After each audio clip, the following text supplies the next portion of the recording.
Good morning. Welcome to the First Universalist Church of Yarmouth. My name is Ann Turner. I'm a member of our Worship Council. I'm happy to be greeting all of you today. A warm welcome to all our friends gathered here in the sanctuary, as well as to our friends joining us virtually on Zoom. At First Universalist, our mission is to explore our faith, embrace this community, and engage the world as spiritual seekers. May we take these words to heart. If this is your first time to our congregation, welcome. We invite you to fill out a connection card that's located in front of you in your pew so we may connect you with events and programs that might interest you. You can drop this in the offering plate when it is passed later in our service. We would love to send you our weekly e-newsletter called Channels. For those of us joining with young children, nursery care is available during our service for babies and for toddlers. The nursery is located out that side door and down the hallway on the left. Following our service, you are all invited to join us for coffee hour, our time of friendship and fellowship downstairs in the gathering room. I have two announcements this morning. The first is that our holiday fair is returning live after 2 COVID years off, and there are sign-ups downstairs in the gathering room for various ways in which you can contribute to that effort. If you have any questions, Dorothy in the back and Janice Tooker are the two people to ask those questions, and they will tell you everything you need to know. The second announcement this morning is from our UU The Vote liaison. This Tuesday is Election Day. Head to the polls to cast your vote. If you are not registered to vote, that is not a problem. In Maine, you can register on Election Day. UU The Vote encourages all Americans to uphold the values of our democracy this November and vote. Vote like our lives and our rights are at stake. Vote as if our very democracy is at stake. Vote for your future. Vote for your kids' future. Vote your values. Vote to restore civility and to stop hate. Vote to help your neighbor and to save the planet. Vote to practice your faith. Vote as a spiritual exercise. Vote as a prayer.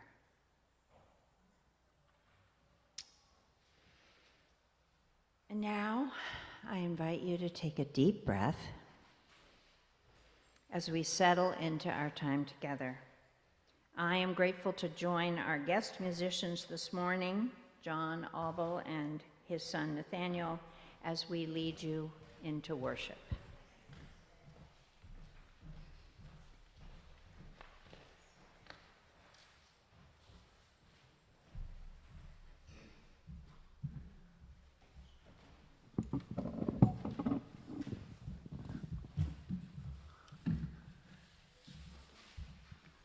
Should fit just right.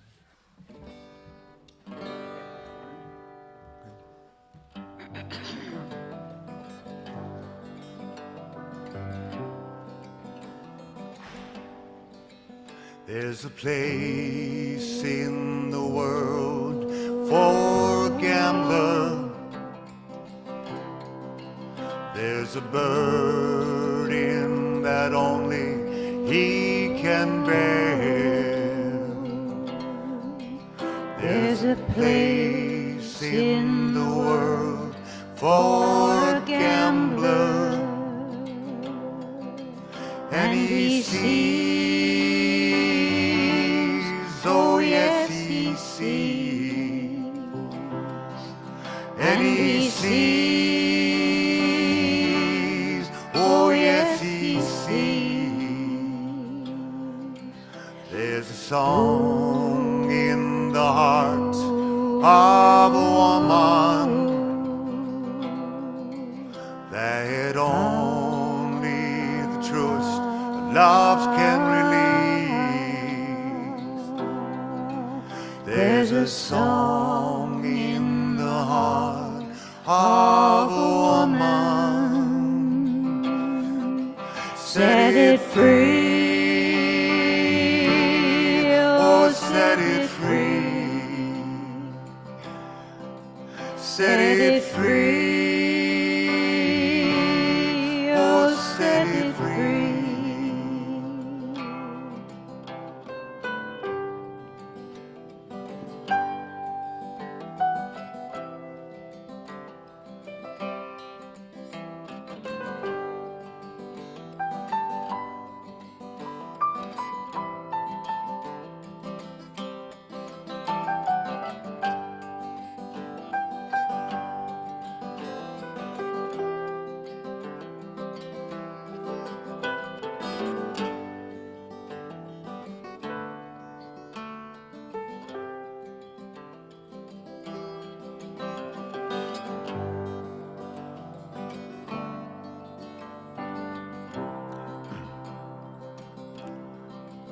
There's a light in the depth of your darkness.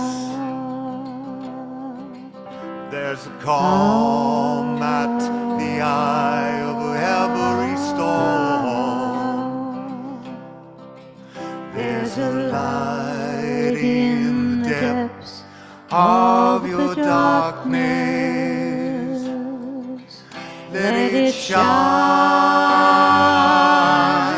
oh, let it shine. Let it shine, oh, let it shine. Let it shine, oh, let it shine.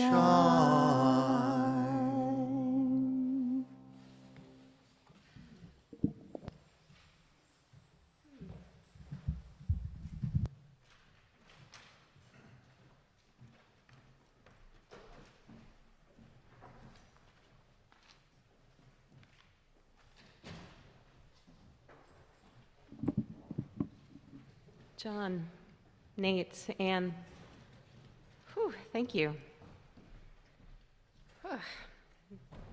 That's beautiful. Oh, good morning, everyone. How are you? You're okay. Daylight savings time, 70 degrees in November. What time is it? What time of year is it? I don't know. I don't know. But I am so glad to be here with you right now. This I do know. My name is Hillary. I serve as the minister here at First U, and it is with peace and friendship that I say, whoever you are, wherever you're from, whomever you love, whatever it is you have done, whether you have cast your vote early this year or you're headed to the polls the day of on Tuesday, you are welcome here, and we're so glad you're here. Friends, our theme for the month of November is change. And this morning, we offer a service on what it means to belong and believe in our living, changing faith.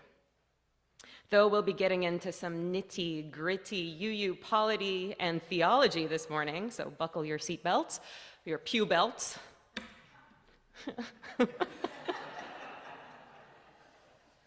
No matter how you practice and understand Unitarian Universalism, it is my belief that simply gathering in spiritual community, in a sanctuary with others, naturally changes us for the better.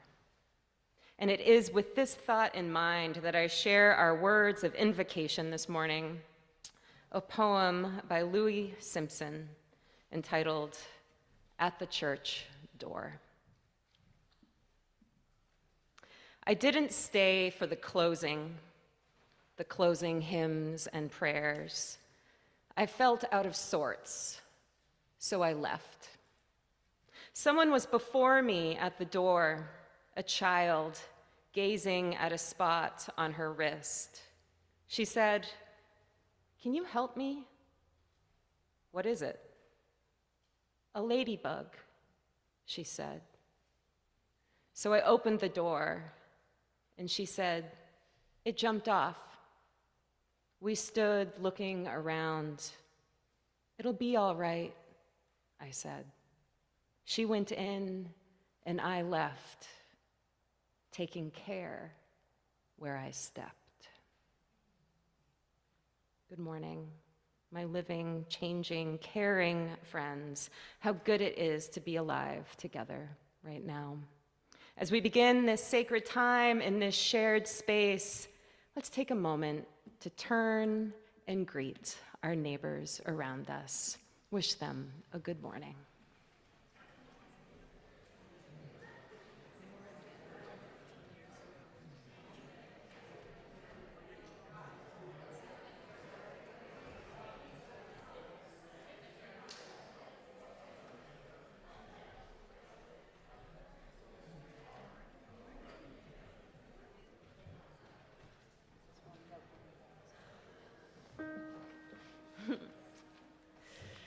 As Sam is off this morning, we will be singing our hymns a cappella.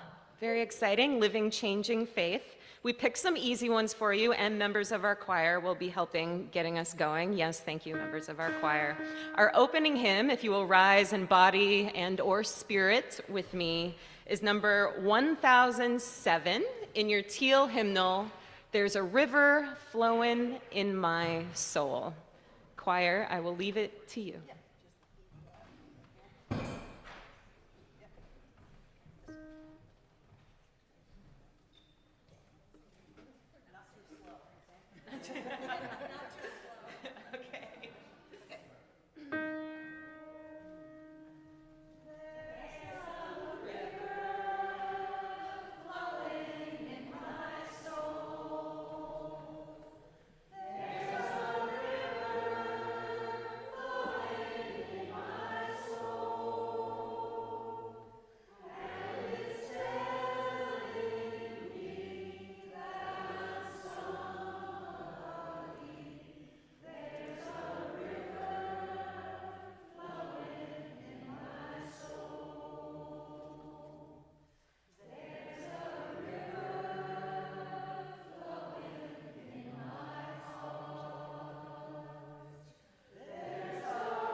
Beautiful. Please remain standing if you can, or stand back up to join me in the words of our unison affirmation written in your order of worship.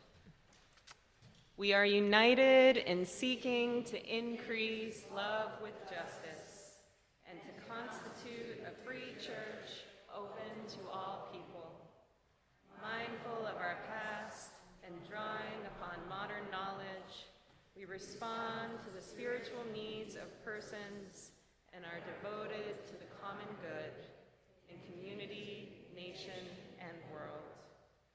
We cherish the integrity of each individual and search for truth with reason as our guide. We respect differences of opinion and strive to be a democratic community. We are open to this world and open to the future. You may be seated. Thank you. And I invite any kiddos or those young at heart who would like to come forward and help me light our chalice this morning.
right.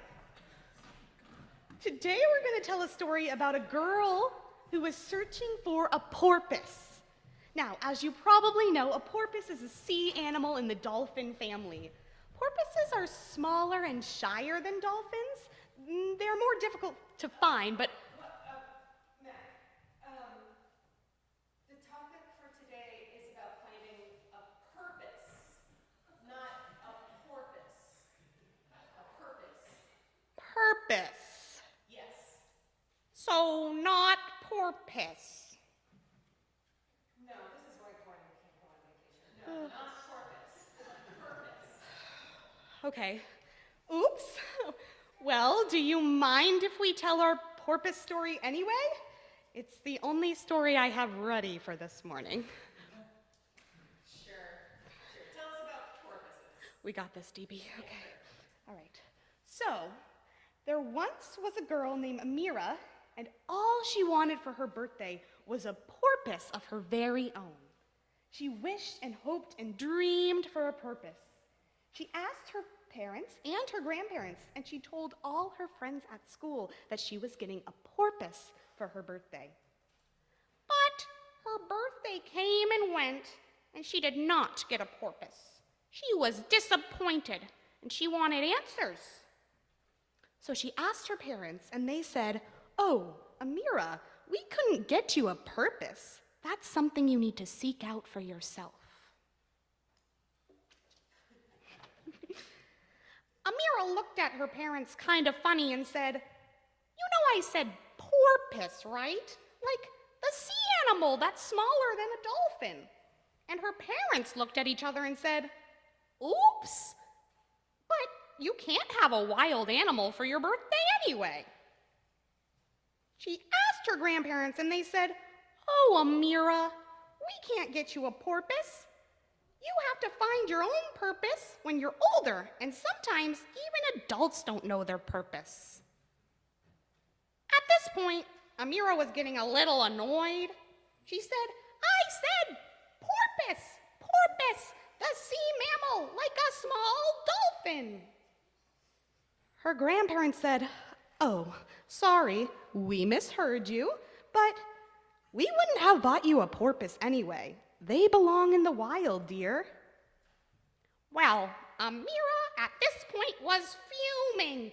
Why had no one understood her when she wanted a porpoise? And now that she thought about it, why were adults unwilling to give her a purpose either? What was the purpose anyway? So Amira set about trying to find a purpose. Over the next several years, she asked a lot of adults that she knew and trusted. Some of the adults said, "I don't know. It's really hard to explain." But some of the adults gave her good advice. They said, "Pay attention to the things you care about and how you can use those to make a difference in the world.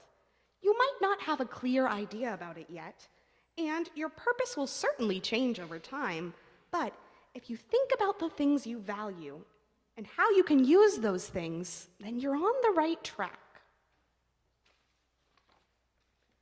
So Amira thought about the things she valued and cared about, things like animals and the habitats that they live in. She thought about the things that she likes to do, like learning new things and teaching those things to younger children. She thought about her heroes, people living their lives in a way that she wants to copy. She thought about what was possible and the ways that she could change the world when she was older. And eventually, after some work, Amira came up with her purpose. The end. Mac, DB, well done. You told a story about porpoises and purposes. Very impressive. But wait, I was pretty into that story as you were telling it. And I'm sure I'm not alone in wondering if along with finding a purpose, did Amira ever find a porpoise? Well, sort of. Funny thing is that Amira's purpose didn't stray too far from porpoises. She decided that her purpose was to be a caring advocate for the earth and teach others about conservation. And that's what she did. And that's the end for real. Great. Thank you. Thank you so much for telling us that story about porpoises and purposes. Of course, I think we nailed it. You guys got the children's chapel now? There we are. But we have to say our blessing first. All right. We are Unitarian Universalists, people of open minds, loving hearts, and helping hands. Will you join me in singing our children on their way? We go now in peace.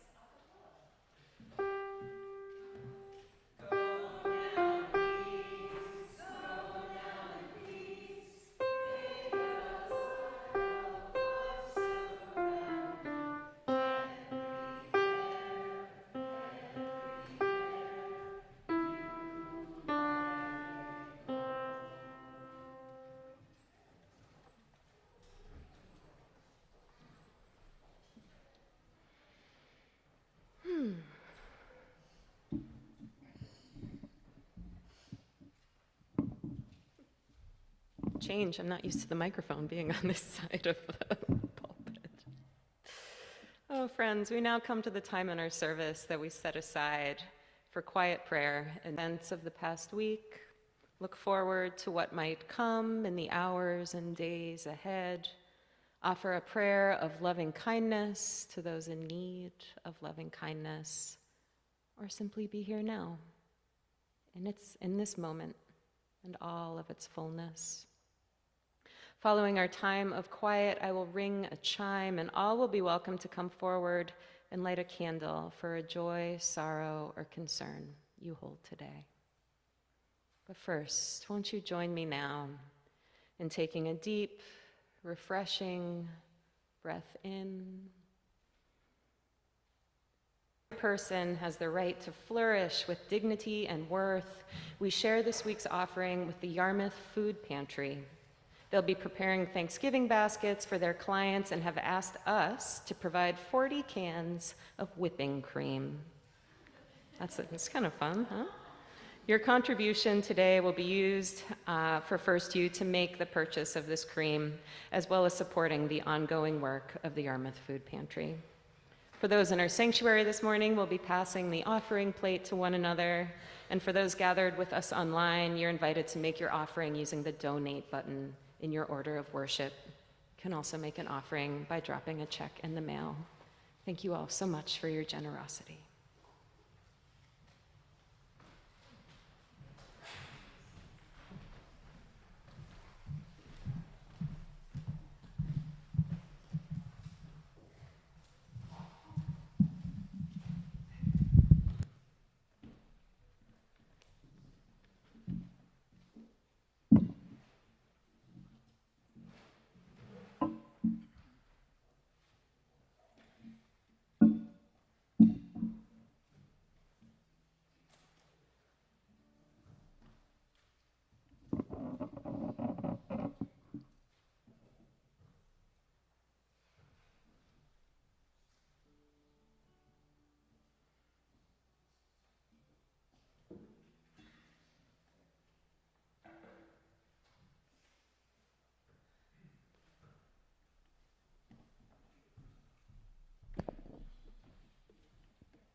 Someday we'll roll away the stone that we have carried for so long, and all our burdens will be gone.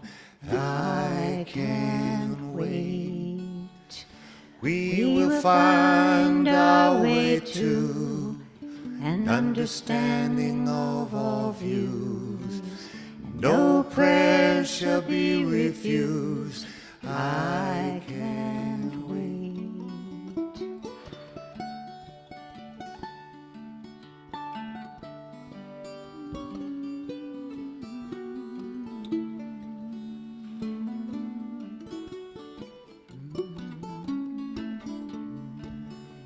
It seems we have gone too far, and now we don't know where we are. Believe we'll find a guiding star. I can't wait. If faith is the final place where all fears have been erased, locks have fallen from the gates, I can't wait.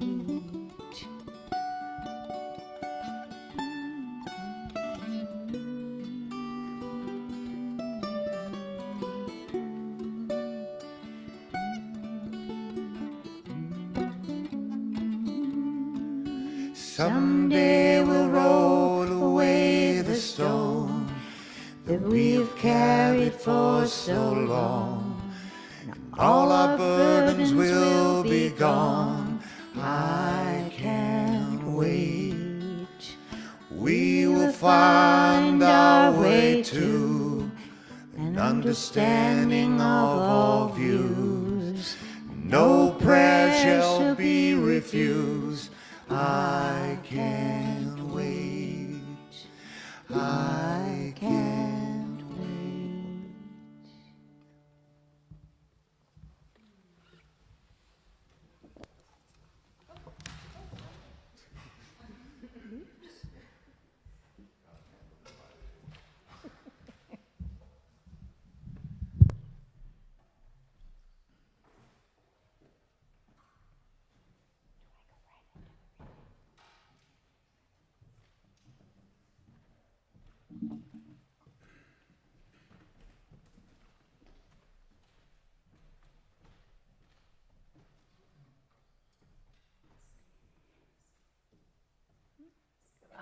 Oh, we sing our song, that's right.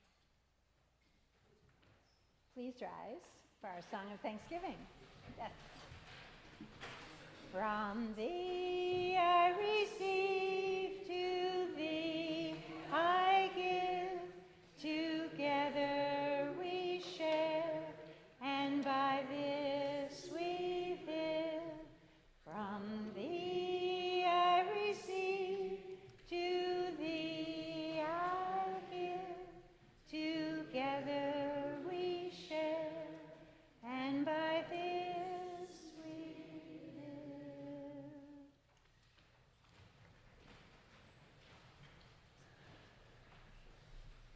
This morning's reading is a poem by the acclaimed American poet and pacifist William Stafford. It is titled, "You, reading this, be ready." Starting here, what do you want to remember?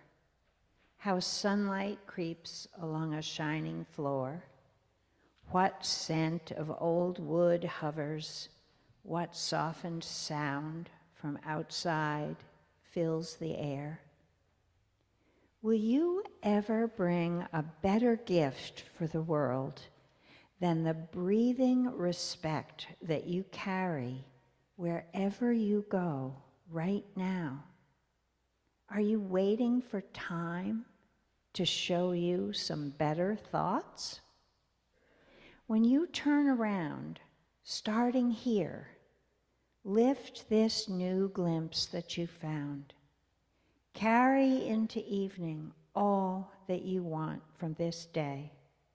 This interval you spent reading or hearing this, keep it for life.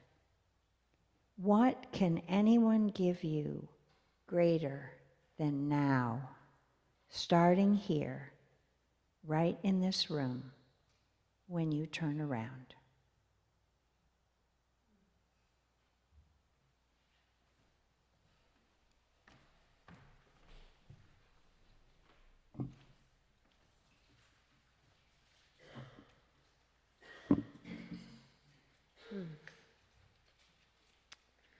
This fall, after our services end and folks turn around and head off into your Sunday afternoons, Joanna, Gwen, and I have been sticking around to welcome 18 or so 7th, 8th, and 9th graders through our church doors for our weekly Our Whole Lives class. Simply put, Our Whole Lives is, as I'm sure many of you know, a sex ed class.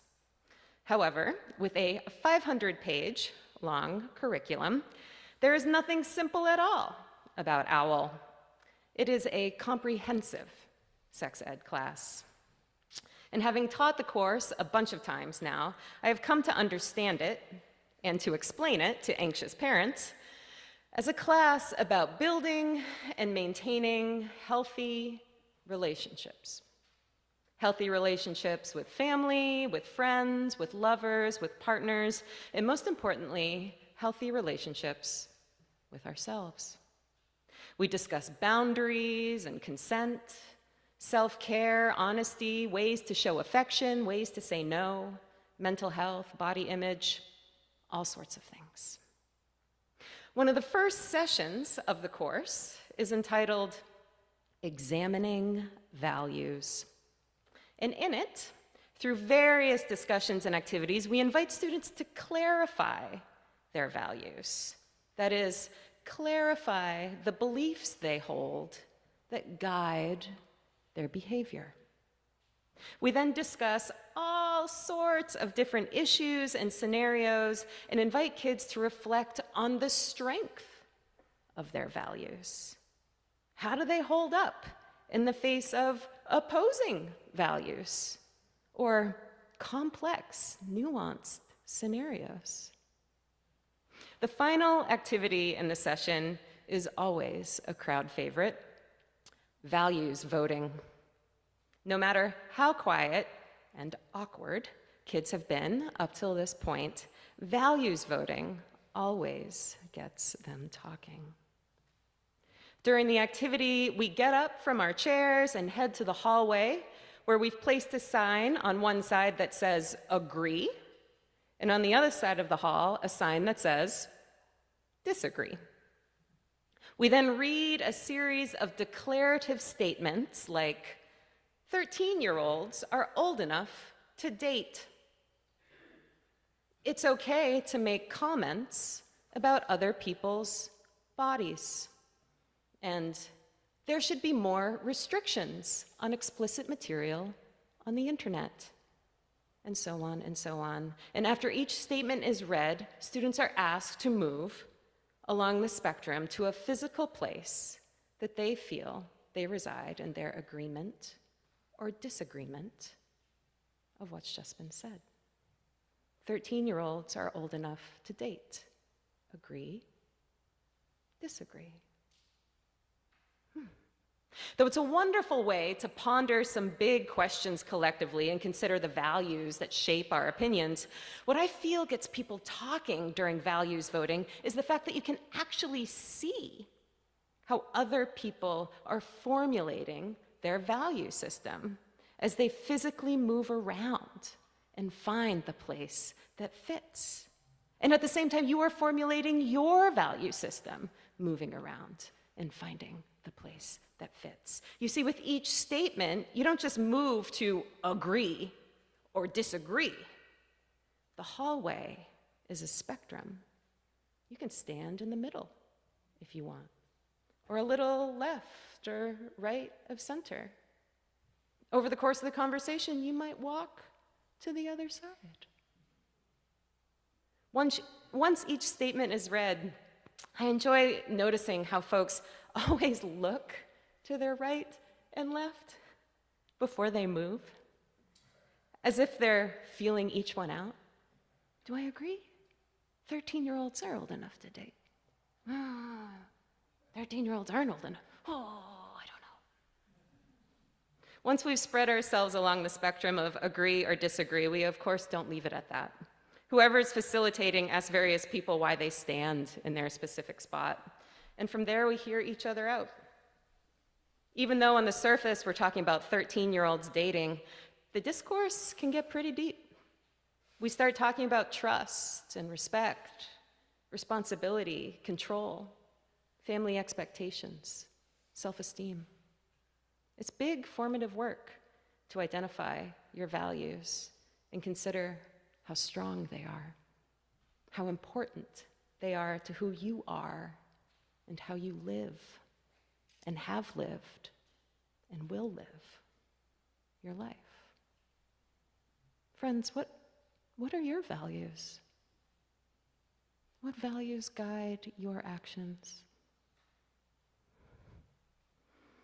And hey, here's a question.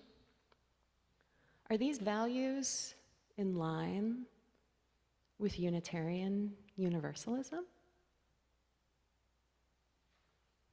But wait, what values guide Unitarian Universalism? Big questions. Thankfully, there is a group of people working on answering these questions right now. The Article 2 Study Commission. Despite the name of this group lacking some pizzazz, the work the Article 2 Study Commission is doing is pretty exciting. It's also controversial, provocative, compelling, confusing, and come GA next June, it might get downright tense and melodramatic. You see, the Article 2 Study Commission is reviewing and revising the principles and sources of our faith. Yeah, you heard that right. Article 2 is a section of the UUA bylaws that states our principles and sources. And there is an expectation in our bylaws that these principles and sources will be reviewed and revised no less than every 15 years by a board-appointed commission. The last time Article 2 was reviewed was 1987. Other things have happened. Other things have happened. Given the momentum that the movement to adopt the eighth principle gained in the past few years and the fact that we were way overdue for an Article 2 review, in 2020, the UUA board formed the Article 2 Study Commission and gave them this charge. Review Article 2 of the UUA bylaws and propose any revisions that will enable our UUA to be relevant and powerful, a relevant and powerful force for spiritual and moral growth, healing, and justice. The Commission is free to revise, replace, or restructure Article 2 as needed to meet these objectives. There is nothing sacred about the number of principles or sources, nor their specific wordings, nor in the way Article 2 is laid out. Proposed changes should articulate core UU theological values. The board believes that one core theological value shared widely among UUs is love. There's more. But that's the gist. It's okay, take your time. Just, whew. I told you we're going to be getting into nitty-gritty UU polity and theology today. Just go for the ride with me. This January, in just a couple months, the Article 2 Study Commission is going to present a revised Article 2 to the UUA board for them to consider and then advance to GA in June, General Assembly in June, for a vote. 2 weeks ago, the Commission released a draft of their proposed changes to Article 2, their proposed changes to the principles and sources. And these changes they're notable. They're notable. In their draft proposal, the Study Commission replaced the principles and sources as we know them with 6 values of our faith.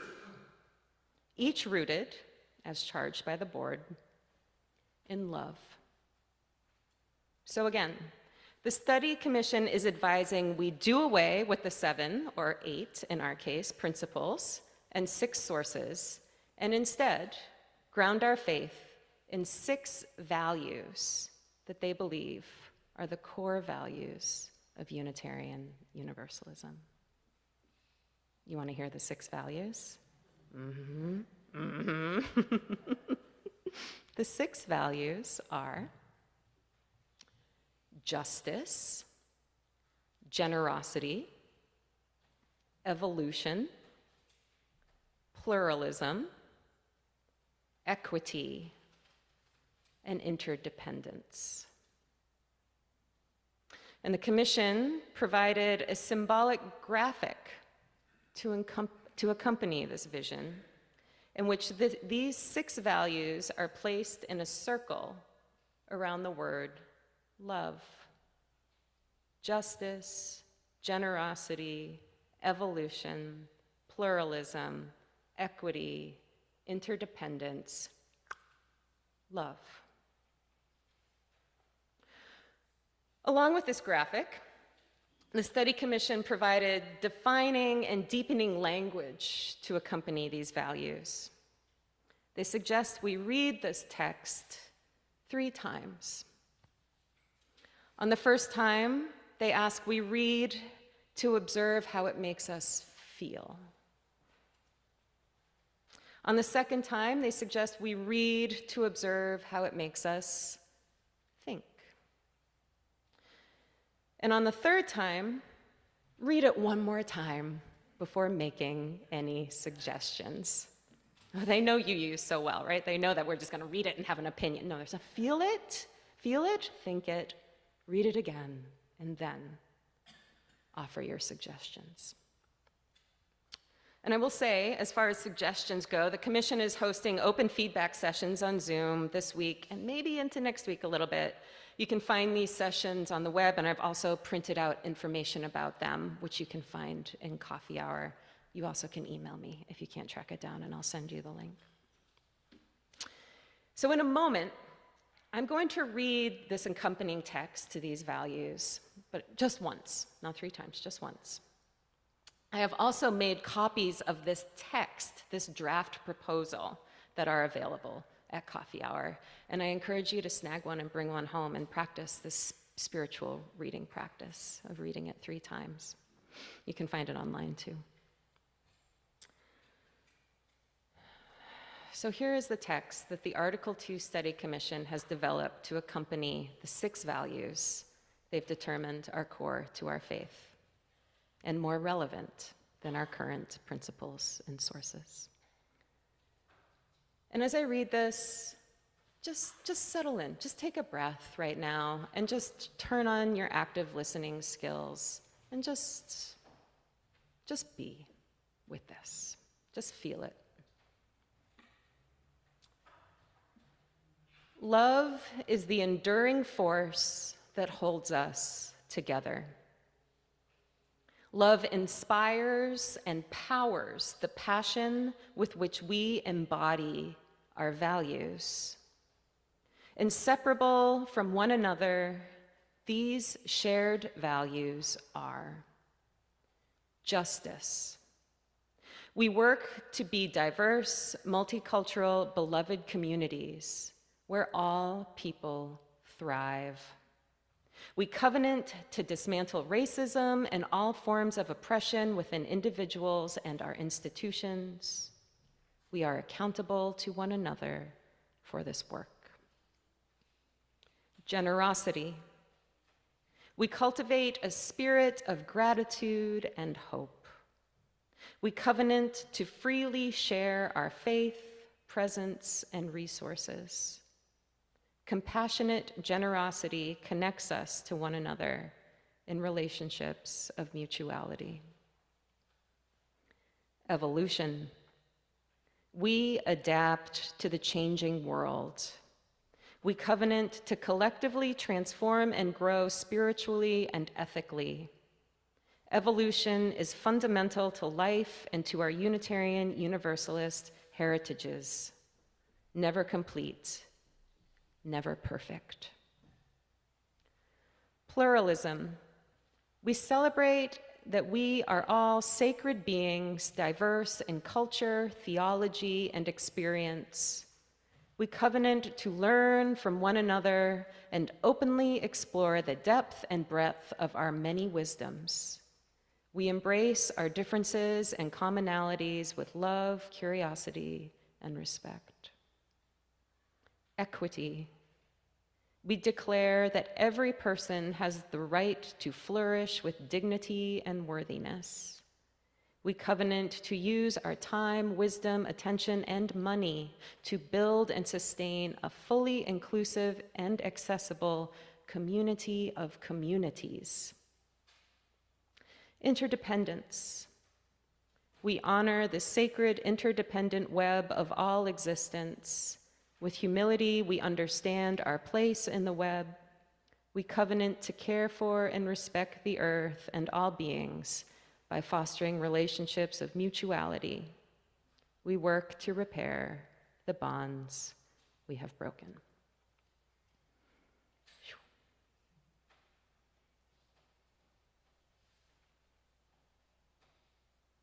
It's different, but not startlingly so. Definitely some echoes of our UU principles in there. And I have to say, the discernment process of reading this text 3 times reminded me instantly of what happened during values voting activities. Feel out these values. Think through these values. Find your place along the spectrum of agreement or disagreement or I don't know about these values. Share your thoughts with others. In short, don't act on impulse here. Dig deep.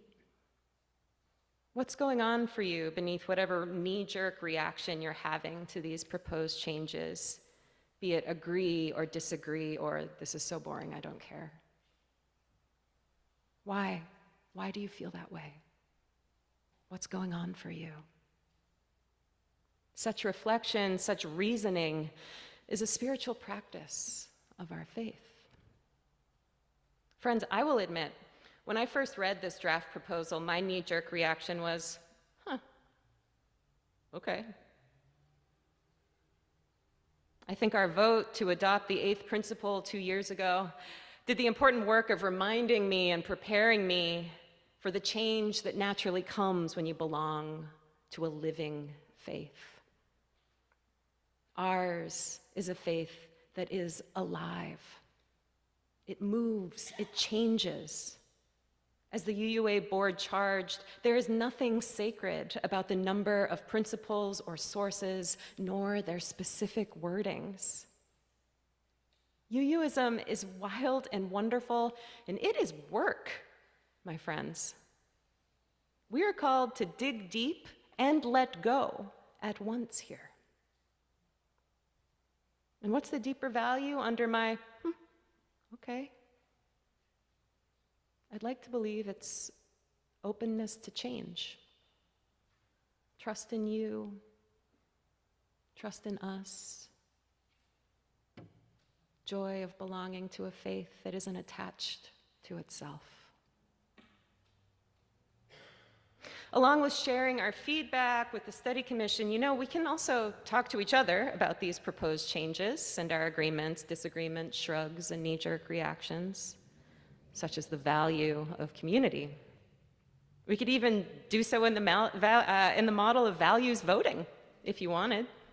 Evolution is a core value of the UU faith. Agree, disagree. Though I initially did feel some ambivalence about the proposed changes to Article 2, justice, generosity, evolution, pluralism, equity, interdependence, and love came to life for me this week as Election Day drew near. My friends, this Tuesday, values voting gets real.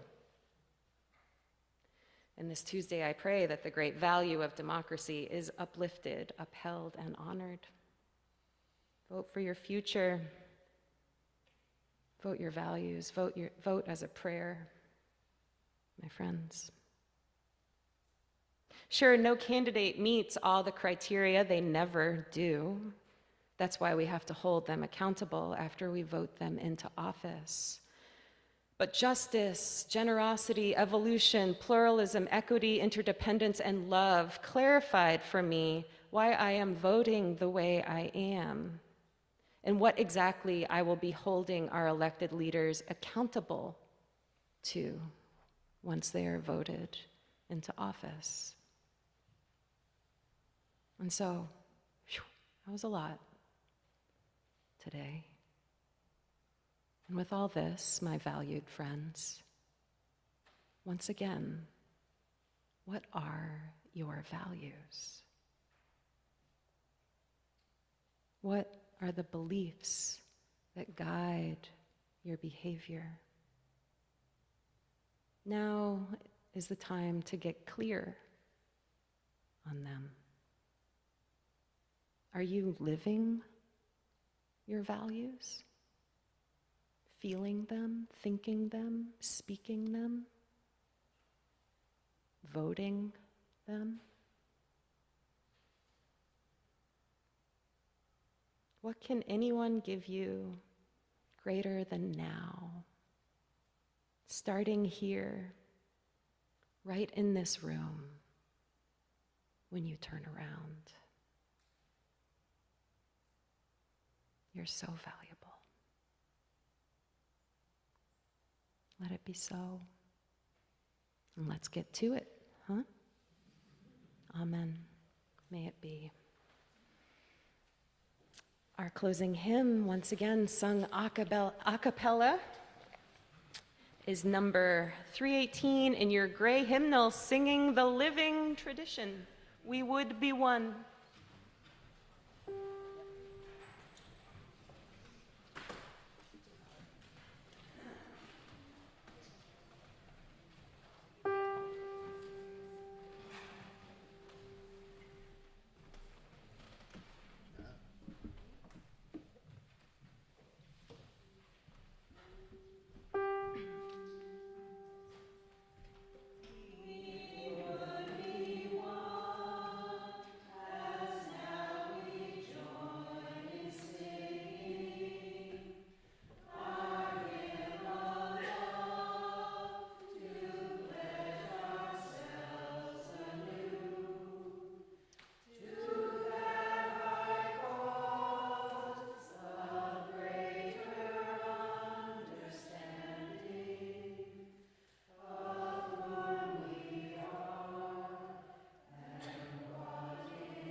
Would you remain standing for our closing time of prayer, my friends? Great gratitude to you, Nathaniel, to you, John, to you, Anne, for the beautiful music today. Beautiful. Thank you. Thank you so much. Friends, once again, I have copies of that Article 2 draft down in coffee hour this morning. I have to teach OWL, so I can't really stick around and talk to you about all of these changes, but I'm open to having those conversations down the line, and I hope you will do so at coffee hour today. Won't you join me in a closing time of prayer? May all beings be free of suffering and the causes of suffering. May all beings experience profound joy and the causes of profound joy. May all beings know justice, know generosity, evolve, practice pluralism, equity, interdependence, and know, feel, and think love. May it be so. And will you join me in the words of our unison benediction? For those who come here seeking God, may God go with you. For those who come embracing life, may life return your affection. For those who come to seek a path, may a way be found in the courage to take it step by step. Go in peace, my friends.